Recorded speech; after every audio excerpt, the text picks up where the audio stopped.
15 пратеници од ДУИ седнаа во собраниските клупи сакајќи да прикажат дека во партијата нема никакви проблеми и дека мнозинството е функционално. Се појави Изет Меджити кој поради несогласувањата со своите сопартици и отворениот конфликт со Артан Груби не доаѓаше на седниците.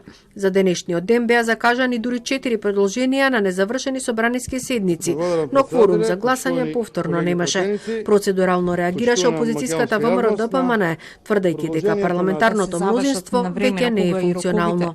Очигледно дека проблемите во владиното мнозинство се уште не се надминати, затоа што доколку беше обратно, очекував дека денеска ќе закажевте продолжение на 34-та седница, која што ја пробав и бевме во обид да ја почнеме на 16 февруар 2021 година, пред повеќе од 2 недели, на која што има повеќе од 70 точки.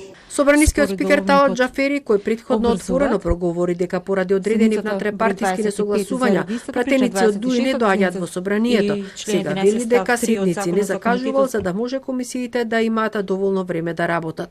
Не е моја одговорност тоа. Овој период што немаше пленарни седници, оставив можност комисиите да може да работат, да резонираат и нивните обврски да ги завршат во потребните рокови, иако се надминале сите рокови за работа на комисиите. СДСМ уверува дека парламентарното мнозинство е стабилно. Очигледно бараат уште од сега алиби за поразот кој што ќе им се случи на локалните избори. Во смисла на функционирањето на мнозинството, сакам да кажам една реченица. Кој последен се смее, најсладко се смее. Тие не се во состојба да свалат форум. Што е работа? Значи, тие се во криза.